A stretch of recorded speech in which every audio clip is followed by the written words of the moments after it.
அனைவருக்கும் வணக்கம். ரிஷபராசிக்காரர்களுக்கு அடுத்த 30 நாட்கள் அடுத்தடுத்து சந்தித்து வந்த தடுமாற்றங்கள், ஏமாற்றங்கள் அனைத்திலும் நல்லதொரு மாற்றத்தை சந்திக்கக்கூடிய வகையில் அடுத்தடுத்து நிகழக்கூடிய கிரக பயிற்சியால் நம்ம ராசிக்கு இப்படி ஒரு அதிர்ஷ்டமா என்று வியந்து சொல்ல பார்க்கக்கூடிய வகையில் ரிஷபராசிக்காரர்களுக்கு நிச்சயமாக நல்லதொரு மாற்றமும் முன்னேற்றமும் நிறைந்த ஒரு தருணமாக மாறுவதற்கான வாய்ப்பும் யோகமும் கிரகநிலைகளின் அமைப்பு தெளிவாகவும் துல்லியமாகவும் உறுதிப்படுத்துகிறது. எந்தெந்த விஷயங்கள் சாதகமாக அமைகிறது என்பதை சற்று விரிவாக பார்க்கலாம் வாங்க.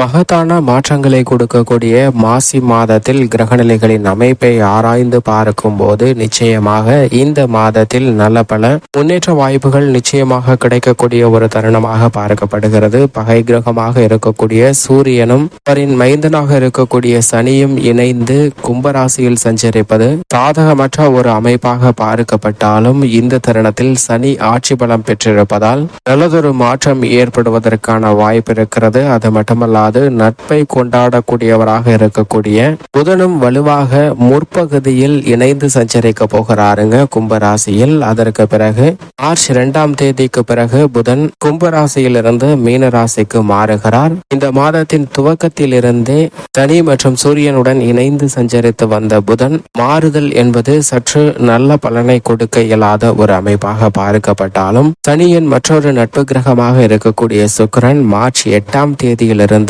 சனியுடன் இணைகிறாருங்க. சனி மற்றும் சூரியனுடன் இணைந்து சஞ்சரிக்க போகிறார் கும்பராசியில். அதற்கு முன்னதாக உச்சம் பெற்று சஞ்சரிக்கக்கூடிய செவ்வாயுடன் இணைந்து இந்த மாதத்தின் முற்பகுதியில் மிக வலுவாக மகர ராசியில் சஞ்சரிப்பாருங்க. இந்த கிரக அமைப்பு என்பது, இந்த பயிற்சி என்பது நிச்சயமாக நம்ம ராசிக்கு இப்படி ஒரு அதிர்ஷ்டமா என்று வியக்கக்கூடிய வகையில் நல்லதொரு மாறுதலை ஏற்படுத்தி கொடுக்கக்கூடிய அமைப்பாக தான் அமைகிறது. பொதுவாகவே நட்பு கிரகங்கள் இணைவது மிகப்பெரிய அளவுல நன்மையை ஏற்படுத்தி கொடுக்கும். பகை கிரகத்துடன் சேர்க்கை ஏற்பட்டாலும் நட்பு கிரகமும் சேர்ந்து இணைந்து சஞ்சரிப்பதால் சனியின் அமைப்பு காரணமாக பல்வேறு வகையில பாதிப்புகள் நீங்கி இப்படி ஒரு அதிர்ஷ்டமா என்று வியக்கக்கூடிய வகையில் நீங்கள் எதிர்பார்க்கக்கூடிய மகத்தான மாற்றத்தை சந்திப்பதற்கான வாய்ப்பு நிச்சயமாக மாசி மாதத்தில் கிடைக்கிறது என்பதை தெளிவாக கிரகநிலைகள் உறுதிப்படுத்துகின்றன. ஏனென்றால் சனி ஆட்சி பலம் பெற்று சஞ்சரிக்கக்கூடிய இந்த தருணத்தில் உத்தியோக ரீதியாக நீங்கள் எதிர்பார்க்கக்கூடிய அதிர்ஷ்ட வாய்ப்புகள் நிச்சயமாக உங்களது இல்லம் தேடி வருவதற்கான யோகம் நிறைந்த தருணமாக பார்க்கப்படுகிறது. தொழில்துறை, வியாபாரத்துறையில் மிக அற்புதமான மாற்றத்தையும் முன்னேற்ற வாய்ப்பையும் சந்திப்பதற்கான ஒரு சூழ்நிலை நிச்சயமாக கிடைக்கிறதுங்க. இது மட்டுமல்லாது பூமிக்காரகன், மங்களக்காரகன் என்று சொல்லக்கூடிய செவ்வாய் இந்த மாதம் முழுவதுமே உச்சம் பெற்று சஞ்சரிக்கிறார்.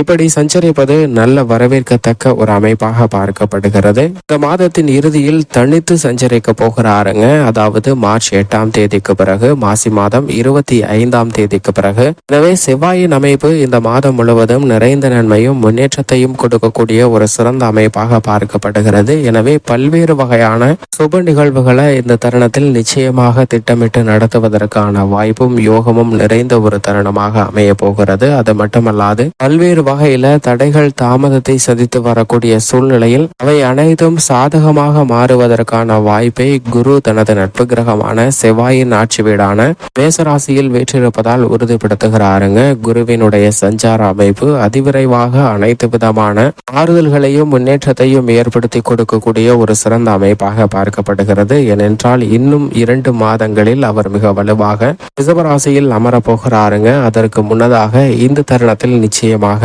நல்ல பல முன்னேற்ற வாய்ப்புகளை மிக வலுவாக ஏற்படுத்தி கொடுக்கக்கூடிய ஒரு அமைப்பில் சஞ்சரிக்கிறார். அது மட்டுமல்லாது மோட்சக்காரகரான கேது கன்னிராசியிலும் ராகு மீன ராசியிலும் சஞ்சரிப்பது நிழல் கிரகங்கள் நிஜ வாழ்க்கையில் எழக்கூடிய பல்வேறு விதமான குழப்பங்களை தீர்வுக்குள்ளாக்கக்கூடிய ஒரு தருணமாகவும், ஏன் இப்படி நடக்கிறது என்று குழம்பி இருந்த சில விஷயங்களுக்கு நல்லதொரு தீர்வு கிடைப்பதற்கான அதிர்ஷ்ட யோக வாய்ப்புகளை நிச்சயமாக ஏற்படுத்தி கொடுக்கின்றன. இது வரவேற்கத்தக்க ஒரு சிறந்த அமைப்பாக பார்க்கப்படுகிறது. அது மட்டுமல்லாது இந்த மாதம் முழுவதும் சந்திரன் பெரும்பாலும் அதீத நன்மையை அள்ளி கொடுக்க கொடுக்கக்கூடிய ஒரு அமைப்பில் தான் சஞ்சரிக்கிறார். சந்திரன் அஷ்டமத்தில் சஞ்சரிக்கும் போது மட்டும் கூடுதல் கவனமும் விழிப்புணர்வும் தேவைப்படுகிறது. மற்ற தருணங்கள் அனைத்தும் சந்திரனின் அமைப்பு காரணமாக நல்ல பல வாய்ப்புகள் நிறைந்து கிடைக்கக்கூடிய ஒரு இனிமையான மாதமாக அமைவதற்கான வாய்ப்பு அடுத்த 30 நாட்களில் இந்த மாசி மாதத்தில் நிச்சயமாக கிடைக்கிறது என்பதில் சந்தேகமே இல்லை என்பதை கிரகநிலைகள் தெளிவாகவும் துல்லியமாகவும் உறுதிப்படுத்துகின்றன. அது மட்டுமல்லாது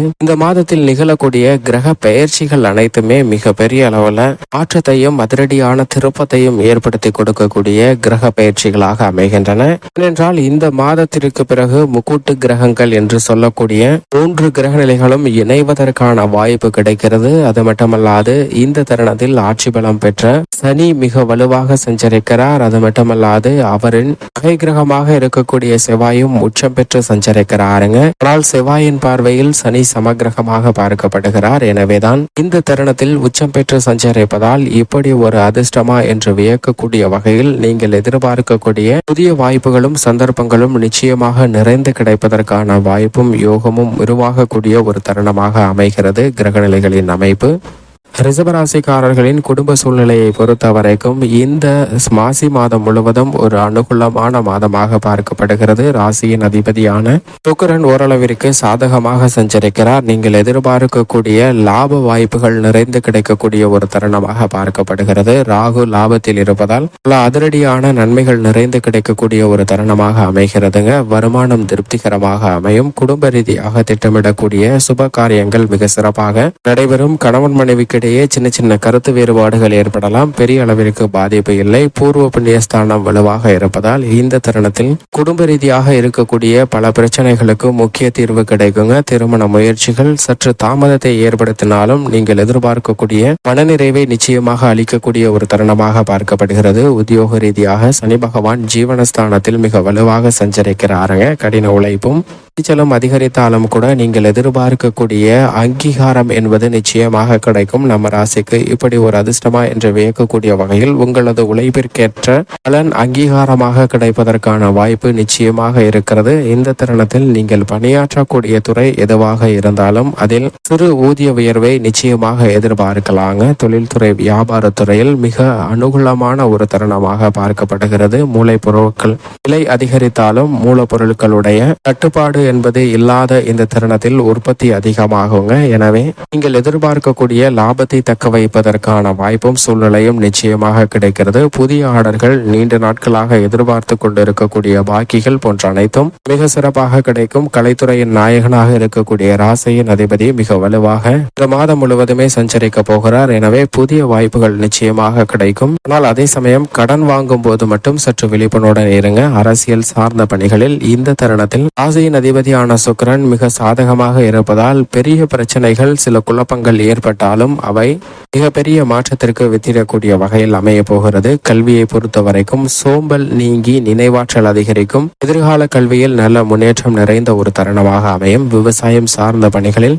செவ்வாய் உச்சம் பெற்று சஞ்சரிப்பதால் இந்த தருணத்தில் எதிர்பாராத சில மாற்றங்களை சந்திப்பதற்கான வாய்ப்பு நிச்சயமாக ஏற்படுகிறது. பெண்மணிகளை பொறுத்த வரைக்கும் குடும்ப பொறுப்பை நிர்வகிக்கக்கூடிய பெண்மணிகளுக்கு சற்று கவலை அதிகரித்தாலும் நீங்கள் எதிர்பார்க்கக்கூடிய குடும்ப நிகழ்வுகள் மிக சிறப்பாக நடைபெறும். மேலும் சாதகமாக மாற்றிக்கொள்ள நிச்சயமாக ரிஷபராசிக்காரர்கள் வாரத்தில் ஏதேனும் ஒரு நாள் விரதம் இருந்து அருகாமையில் உள்ள இஷ்ட தெய்வ ஆலயம் சென்று தீபமேற்றி வழிபாடு செய்யுங்கள். நிறைந்த நன்மையும் முன்னேற்றமும் தங்களுடைய வாழ்வில் இனிதாக கிடைக்கும்.